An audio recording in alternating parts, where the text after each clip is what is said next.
Cinema കാണാനായി കുറച്ച് പേർ അകത്തേക്ക് കയറിയിട്ടുണ്ട്. ഇതിന് പിന്നാലെയാണ് ഡിവൈഎഫ്ഐ പ്രവർത്തകരും തിയേറ്ററിനകത്തേക്ക് കയറിയത്. ഉടനെ തന്നെ പോലീസ് എത്തി ഇവരോട് പുറത്തു പോകാൻ ആവശ്യപ്പെട്ടു. പക്ഷെ അവർ പ്രശ്നമുണ്ടാക്കുന്നില്ല, അകത്ത് നിൽക്കുന്നതേ ഉള്ളൂ എന്ന് പറഞ്ഞപ്പോൾ പോലീസ് അവിടെ തുടരാൻ അനുമതി നൽകിയിരുന്നു. പക്ഷെ പിന്നാലെ കുറച്ച് പ്രവർത്തകർ ബാനറുമായി അകത്തേക്ക് കയറിയത് തുടർന്ന് പോലീസ് ഇവരോട് എല്ലാവരോടും പുറത്തേക്ക് ഇറങ്ങാൻ ആവശ്യപ്പെടുകയായിരുന്നു.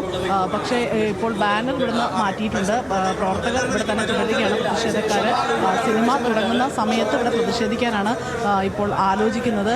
ബാനർ ഉയർത്തിയുള്ള പ്രതിഷേധത്തിനായിരുന്നു നേരത്തെ ശ്രമിച്ചിരുന്നത്. പക്ഷെ അത് പോലീസ് സമ്മതിച്ചിട്ടില്ല. ഇപ്പോൾ നോർത്ത് പോലീസിന്റെ നേതൃത്വത്തിലുള്ള പോലീസ് സംഘമാണ് ഇവിടെ സുരക്ഷ ഒരുക്കുന്നത്.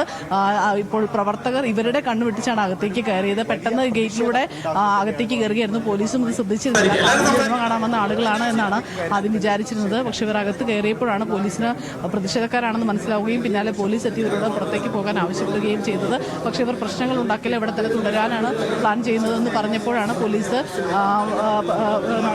ഇവിടെ തുടരാൻ സമ്മതിച്ചത്. പക്ഷെ പിന്നാലെ ബാനറുമായി അകത്തേക്ക് കയറിയപ്പോഴാണ് ഒരു പ്രതിഷേധം ഇപ്പോൾ ഉണ്ടാകാനുള്ള സാധ്യതയുണ്ടായിരുന്നു. എന്തായാലും പോലീസ് അത് തടഞ്ഞിരിക്കുകയാണ്. ഈ തിയേറ്ററിനകത്തേക്ക് ഏതെങ്കിലും പ്രതിഷേധക്കാർ കയറുമോ എന്നുള്ള കാര്യത്തിൽ വ്യക്തതയില്ല. ഇപ്പോൾ നേരത്തെ ഇവിടെ വന്ന ഡിവൈഎഫ്ഐയുടെ പ്രതിഷേധക്കാരെല്ലാവരും തന്നെ ഇവിടെ എത്തിയിട്ടുണ്ട്. ഡിവൈഎഫ്ഐ എന്നുള്ള രീതിയിൽ നമ്മൾ അതിന്റെ തീരുമാനം പറഞ്ഞിരുന്നു.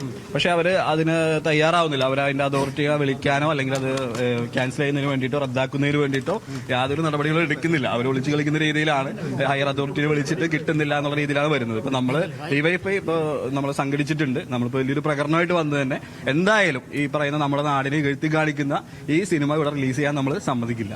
അതായത് ഇപ്പോൾ തിയേറ്ററിൽ ഇപ്പോൾ ഏകദേശം 30-ലധികം പേര് ഇപ്പോൾ ടിക്കറ്റ് ബുക്ക് ചെയ്തിട്ടുണ്ട്. സ്വാഭാവികമായിട്ടും അവർ കാണാൻ വന്നു കഴിഞ്ഞാൽ അനുവദിക്കില്ല. നമ്മൾ ഈ പറയുന്ന പോലെ നമ്മുടെ നാട്ടിൽ ഈ പറഞ്ഞ കേരള സ്റ്റോറി നിങ്ങൾക്ക് ടീസർ കണ്ടാൽ തന്നെ മനസ്സിലാവും. അത് റിയൽ സ്റ്റോറി അല്ല, ഒരു ഫേക്ക് സ്റ്റോറിയാണ്. അപ്പൊ അത്തരം നമ്മുടെ നാടിനെ കഴുത്തി കാണിക്കുന്ന ഈ ഒരു ഫിലിം ഡിവൈഎഫ്ഐ അത് പ്രദർശിപ്പിക്കണമെന്നൊരു സംഘടനാ നിലപാടെടുത്തിട്ടുണ്ട്. ഞാൻ ഇവിടെ എറണാകുളം ഡിവൈഎഫ്ഐയുടെ ഭാരവാഹിയാണ്. അപ്പൊ ആ സംഘടനാ തീരുമാനം അത് ഞാൻ എന്തായാലും ഇവിടെ തടയുമെന്ന് ഞങ്ങളിപ്പോ ഇവിടെ ഈ പറയുന്ന ഷെനൈസിലാണ് ഇപ്പൊ നിലവിൽ നമുക്ക് വിവരം കിട്ടിയിരിക്കുന്നത്. അപ്പൊ അത് നമ്മൾ തടയാൻ വേണ്ടിയിട്ട് തീരുമാനിച്ചു. നിലവിലിപ്പോ നമുക്ക് ഷെനൈസിലാണ് ഇപ്പൊ വിവരം കിട്ടിയിരിക്കുന്നത്. അതിനുശേഷം ഇപ്പൊ മറ്റു സ്ഥലത്തുണ്ടെങ്കിൽ നമ്മൾ ഈ പറയുന്ന പോലെ സംഘടനാ നിലപാടുണ്ട്. സിനിമയുടെ പ്രദർശനം അനുവദിക്കില്ല എന്ന് വ്യക്തമാക്കിക്കൊണ്ടാണ് ഇപ്പോൾ ഡിവൈഎഫ്ഐയുടെ പ്രതിഷേധം നടക്കുന്നത്. തിയേറ്ററിനകത്തേക്ക് കയറി നിന്നാണ് പ്രവർത്തകർ പ്രതിഷേധിക്കുന്നത്.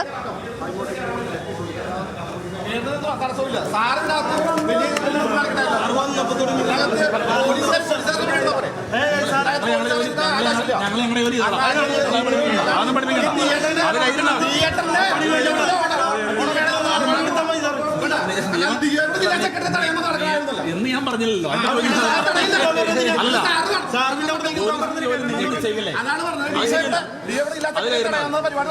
അല്ല, പോലീസിന്റെ ജോലി നിങ്ങൾ നിശ്ചയിക്കില്ല.